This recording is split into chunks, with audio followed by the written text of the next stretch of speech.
Hello children, welcome to part 4 of the chapter solid state. Till now we have discussed about unit cell, the types of unit cell and the number of atoms per unit cell. मैंने आपको बताया था कि जो number of atoms per unit cell वाला part है उसमें से इम्पॉर्टेंट न्यूमेरिकल्स पूछा जाता है. तो आज के लेक्चर में हम डिस्कस करने जा रहे हैं some important numericals based on number of atoms per unit cell. ठीक है, तो देखते हैं पहला क्वेश्चन क्या है. A cubic solid is made up of two elements x and y. Atoms y are present at the corners of the cube and atoms x are present at the body center. What is the formula of the compound? अच्छा, इसमें क्या बोला है कि एक cubic solid है जिसके अंदर दो एलिमेंट्स प्रेजेंट है x और y. जो y एलिमेंट है वो प्रेजेंट है कॉर्नर्स पे. जो y एलिमेंट है वो कहाँ पे प्रेजेंट है? At the corners. और जो x एलिमेंट है वो कहाँ पे प्रेजेंट है? At the body centre. y is present at the corners, x is present at the body centre. अब हमें पता है कि क्यूब के अंदर कितने कॉर्नर्स होते हैं? 8 कॉर्नर्स. ठीक है, और बॉडी सेंटर्स कितने होते हैं? 1. हमें ये भी पता है अपने पिछले लेक्चर से कि कॉर्नर जो एटम होता है उसका कंट्रीब्यूशन कितना होता है? 1/8. तो 8 कॉर्नर एटम्स का कंट्रीब्यूशन कितना हो जाएगा? 8 into 1/8 which is equal to 1. और बॉडी सेंटर का कंट्रीब्यूशन होता है 1. अब एक बॉडी सेंटर का contribution will be 1 into 1 which is again 1. So the formula of the compound जब हम लिखेंगे तो हम कैसे लिखेंगे? Formula will be x1 y1 which is xy. So this is your answer. ठीक है, तो ये तो हो गया एक बहुत ही सिंपल सा numerical based on number of atoms per unit cell. समझ आया? Okay, let's move on to the next question then.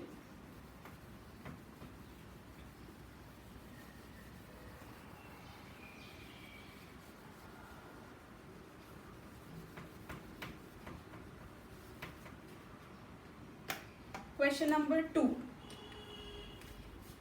Question number 2 में a compound is formed by elements A and B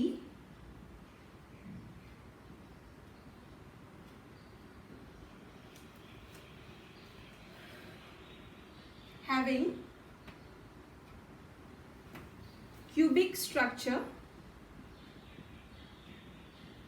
in which A is present at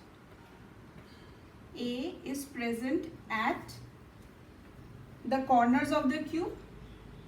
A is present at the corners and B is present at the face centers now. So what you have to find out? You have to find out the formula. So what will be the formula of the compound? तो ये question है हमारे पास अभी. ठीक है, similar होगा लेकिन इसमें बस एक डिफरेंस होगा इन द सोल्यूशन. इसमें भी दो एलिमेंट्स प्रेजेंट है A और B. आपको बोला है A जो है वो कहाँ पे प्रेजेंट है? A is present at the corners. और अब B जो है वो प्रेजेंट है एट द फेस सेंटर्स. ठीक है, अब कॉर्नर्स का तो सेम ही होगा जैसे पिछले क्वेश्चन में हमने करा था. इट विल बी 8 इंटू 1/8 मतलब 1 हो गया. B लेकिन अब कहाँ पे प्रेजेंट है? फेस सेंटर्स पे. एक क्यूब के अंदर कितने फेस सेंटर्स होते हैं? कितने फेसेस होते हैं? There are 6 faces. ठीक है, तो फिर 6 फेस सेंटर्स भी होंगे. 6 फेस सेंटर्स. ठीक है, और 6 फेस सेंटर्स हर एक का कंट्रीब्यूशन विल बी 1/2. ये मैंने समझाया था अपने पिछले लेक्चर में. जिसको नहीं समझ आ रहा है कि ये 1/8 और ये 1/2 कहाँ से आया, you please refer to my previous video. उसमें मैंने समझाया था कि 1/8 जो होता है वो कॉर्नर एटम का कंट्रीब्यूशन होता है और 1/2 जो होता है वो फेस सेंटर का कंट्रीब्यूशन होता है. तो फिर यहाँ पे कितना आ जाएगा? It will be 3 now. ठीक है, तो फिर what will be the formula then? Formula now becomes A1B3 मतलब AB3. So this is the answer. Is it clear? Clear? Okay. So moving on to the next question.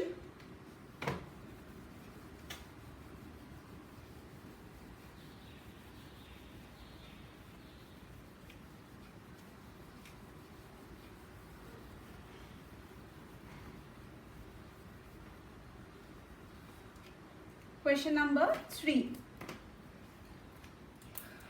Okay. Question number 3 says, अब आपको बोला है कि एक ionic compound है, and ionic compound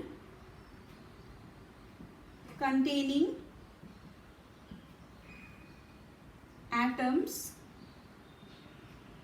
A and B has FCC arrangement.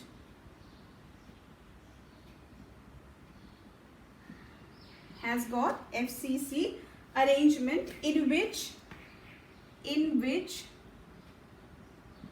A atoms are present at the corners. A atoms are present at the corners and B at face centers. B at face centers. If one of the atoms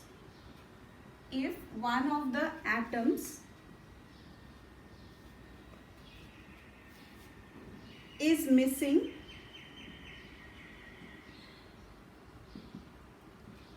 from the corner, find the formula. So this is your question now. Find the formula. Okay?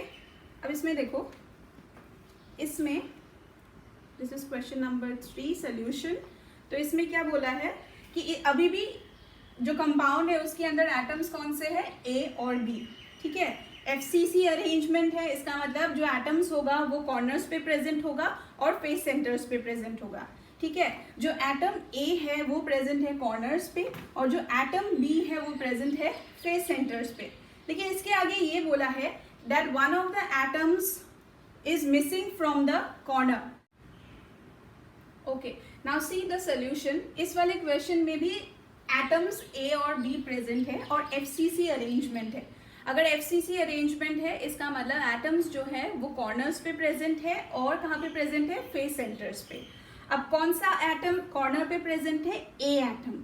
A atom जो है वो corner पे present है और जो B atom है वो कहाँ पे प्रेजेंट है, फेस सेंटर पे.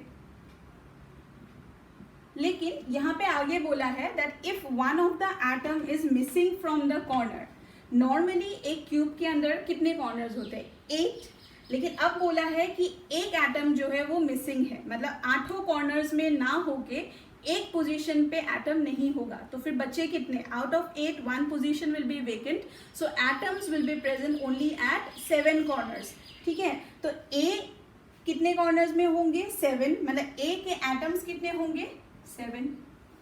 ठीक है, और कॉर्नर एटम का कॉन्ट्रीब्यूशन कितना होता है, 1/8.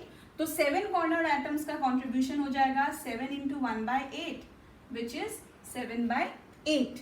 ठीक है, अब बी का तो नॉर्मल है, फेस सेंटर पे प्रेजेंट है, तो फिर 6 into 1/2, so it will be 3. So what will be the formula now, formula will be A 7/8 B 3. अब ये तो फ्रैक्शन में है ना, एटम तो कभी फ्रैक्शन में नहीं रहता, तो इसलिए हमें क्या करना पड़ेगा, इसको स्मॉलेस्ट होल नंबर रेशियो में लेके जाना पड़ेगा. तो स्मॉलेस्ट होल नंबर रेशियो बनाने के लिए हम क्या करेंगे, दोनों तरफ दोनों जो यहाँ पे सबस्क्रिप्ट है इसको हम मल्टीप्लाई कर देंगे डिनोमिनेटर से, ताकि ये होल नंबर में कन्वर्ट हो जाए. मतलब A 7/8 इसके डिनोमिनेटर 8 है, तो इस 8 से हम दोनों तरफ मल्टीप्लाई कर देंगे. So the formula now becomes A7 B 24. तो ऐसे आपको होल नंबर रेशियो में कन्वर्ट करना है अगर आपका आंसर फ्रैक्शन में आता है तो. ठीक है, अगर फ्रैक्शन में आ रहा है तो जो डिनोमिनेटर होगा उससे आप दोनों पार्ट को मल्टीप्लाई कर देना और फिर जो आंसर आएगा that will be your final answer. Is it clear? Okay, so now moving on to the next question.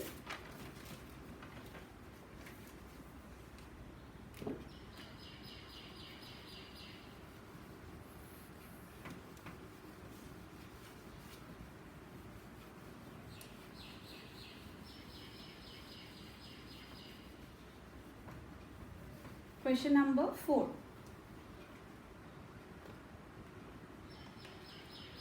Question number 4 says a crystalline solid has a cubical structure.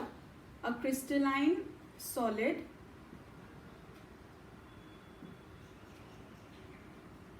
has a cubical structure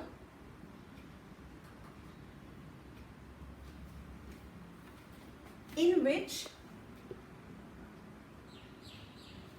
tungsten is represented by W, in which tungsten atoms are located at the corners. Tungsten atoms are located at the corners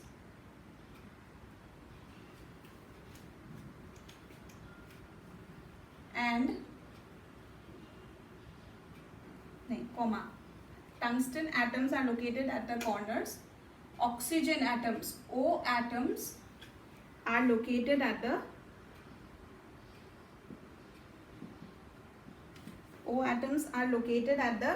edges,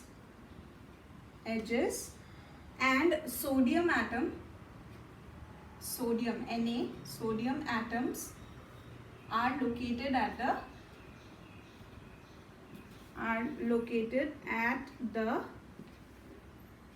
center. So ये आपको data दिया हुआ है, you have to find out the formula of the compound. ठीक है, अच्छा अब देखो इसमें 3 एटम्स है. कंपाउंड के अंदर देयर आर 3 एटम्स प्रेजेंट. सो कौन से एटम्स है? W है, ऑक्सीजन है O, और सोडियम है Na. आपको बोला गया है W कहाँ पे प्रेजेंट है? W प्रेजेंट है कॉर्नर्स पे. ठीक है, ऑक्सीजन कहाँ पे प्रेजेंट है? एजेस पे. और सोडियम कहाँ पे प्रेजेंट है? Sodium is present at the centre. ठीक है, अच्छा W अगर कॉर्नर्स पे प्रेजेंट है इसका मतलब कितने एटम्स होंगे? W के 8 इंटू 1/8 दैट इज 1. ठीक है, एजेस कितने एजेस होते हैं क्यूब के अंदर? मैंने पिछले लेक्चर में भी बताया था कि आपको इमेजिन करने के लिए आप अपना कमरा ले लो. ठीक है, किसी भी क्यूब के अंदर कितने एजेस होते हैं वो समझने के लिए you consider your self inside the cube. मतलब आप ये सोचो कि जो आप जिस कमरे में बैठे हो उस कमरे में कितने कॉर्नर्स है? 8 कॉर्नर्स है. और उन कॉर्नर्स को ज्वाइन करने वाले कितने लाइंस है? हर वॉल में 4 होंगे, इस तरफ 4, हर वॉल में 4 होंगे. So the number of edges in a cube is 12. आप ये खुद देख सकते हो, मतलब ऐसे क्यूब ड्रॉ करके भी आप समझ सकते हो कि कितने एजेस हो जाएंगे. This is a cube. ठीक है, तो फिर कितने एजेस है? 1 2 3 4 5 6 7 8 9 10 11 12 है ना. So edges are the lines that are joining the corners. ठीक है, सो देयर आर 12 एजेस. और 12 एजेस ऑक्सीजन एटम्स जो एज सेंटर्स पे है उनका कंट्रीब्यूशन कितना होता है? एज सेंटर का कंट्रीब्यूशन होता है 1/4. कैसे 1/4 आया? क्योंकि हर रूम में जो आपका जॉइनिंग लाइन होगा कॉर्नर्स के बीच में, उस लाइन को शेयर करने वाले 4 रूम्स होंगे. ये मैंने बताया था अपने पिछले लेक्चर में भी कि कैसे आपको सोचना है, तो वो आप फॉलो करोगे तो आपको समझ आएगा कि जो एज सेंटर्स होते हैं उनका कंट्रीब्यूशन होता है 1/4. तो फिर ये कितना आ जाएगा? 12 इंटू 1/4 मतलब 3. ठीक है, और सोडियम प्रेजेंट है कहाँ पे? सेंटर पे. सेंटर मतलब क्यूब के बीच में, तो इसका कंट्रीब्यूशन तो पूरा होगा, तो 1 इंटू 1 दैट इज 1. ठीक है, तो फिर हमारा फॉर्मूला क्या आ गया? फिर the formula of the compound will be Na1O3 NaO3W1 मतलब that is NaO3W. So this is your formula and this is the answer. Is it clear to all of you? तो इस तरीके से आपको इस चैप्टर के इस पार्ट के क्वेश्चंस करने हैं. इसके थोड़े और वेरिएशंस भी हम करेंगे, but before that we have to do packing, जो हम नेक्स्ट क्लास में डिस्कस करेंगे. और फिर पैकिंग करने के बाद इस टाइप के क्वेश्चंस के और वेरिएशंस हम डिस्कस करेंगे. ठीक है, अब इस टाइप के जो क्वेश्चंस एनसीईआरटी में गिवन है वो आप प्रैक्टिस करना. आई होप जो हमने 4 क्वेश्चंस आज किया वो आपको समझ में आया हो. Just go through them carefully, but it is important that before attempting these numericals, it is important that you go through my previous videos. अगर वो videos देखोगे तभी आपको समझ आएगा कि ये जो contributions हम लिख रहे हैं वो कहाँ से आया है. Thank you. Also students, I would like to request all of you to subscribe to the channel so that you get all the updates about the latest videos that I'll be uploading based on numericals of the chapter. So please subscribe to the channel, and if you like the lecture, please like it.